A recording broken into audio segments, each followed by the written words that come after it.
Hi, everybody. Welcome back. I'm Dana Trent. I'm the author of One Breath at a Time, A Skeptic's Guide to Christian Meditation. Today, we're going to be talking about loving kindness, which is the fourth modality in this book. If you haven't already pre-ordered your copy, please do so today. Your pre-ordering on Amazon supports us in this work, in this endeavor, and it also makes sure that you get your copy on time for launch day, which is January 1st, 2019, just in time for your New Year's resolutions. So pre-order today. So we're going to be talking about loving kindness, and this is for me one of the hardest modalities that I've been practicing over the past year. So the hardest of the five, the hardest of the year. So loving kindness is about extending ourselves love as well as extending it to others. And I think what's difficult about this is because we live in a culture that has a lot of self-hatred. We're really, really hard on ourselves, and we're also hard on other people. And so this particular modality, number 4, is especially useful in today's world. So loving kindness is based on a Buddhist practice, but we've adapted it here for our Christian practice. So the first thing I invite you to do is start with the breath modality, number 1, which we've been doing all along. That gets us into our space of our breath being slow and smooth and deep. And then I'm going to walk you through the steps of loving kindness. So today's freedom statement is, love is the foundation of everything.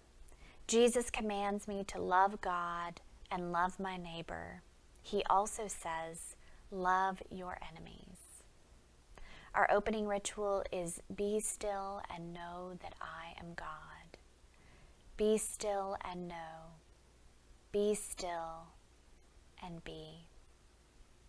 So the first thing I want you to do after you have slowed down your breath and it's smooth and deep is I invite you to imagine God's light shining on you, God's love as a big, bright sun shining on you and in you and through you.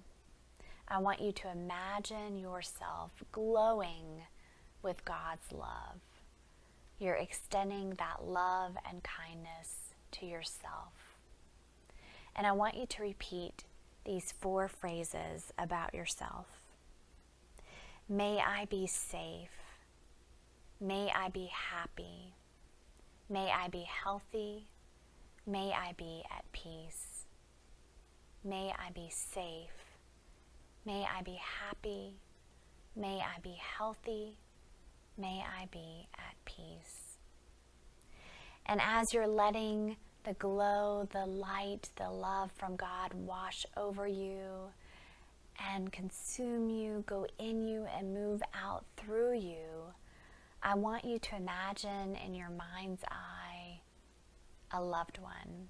I invite you to imagine someone who's really precious to you.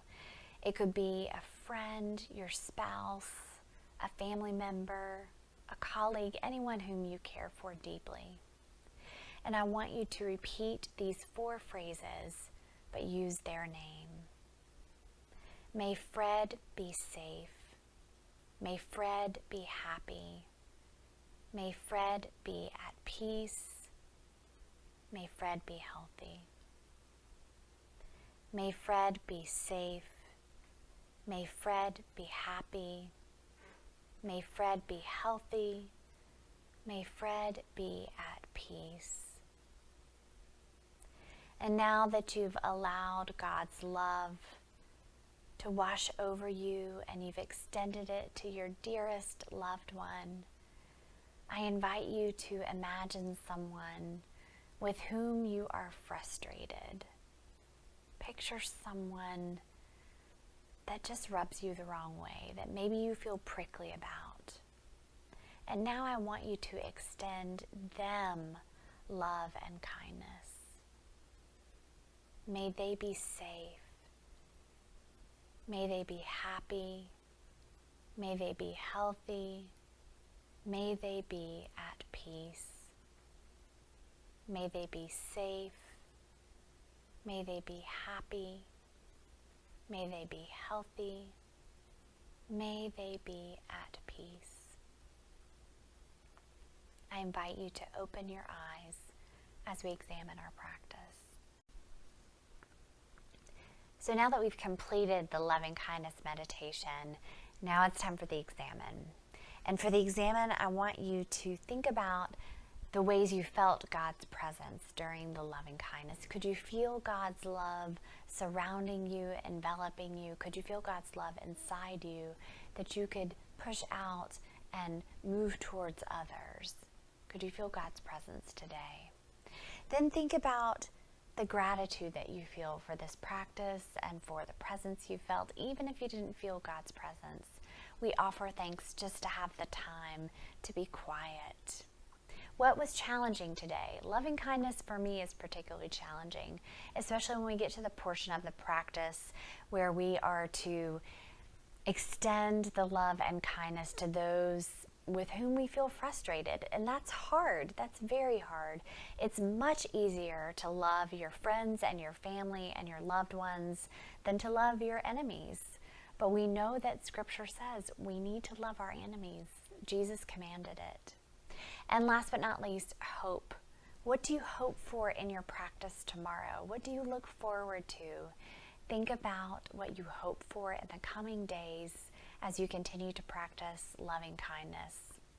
Thanks so much for joining me. Again, if you haven't already pre-ordered your copy of One Breath at a Time, A Skeptic's Guide to Christian Meditation, it's available January 1st, 2019. Thanks for being here today.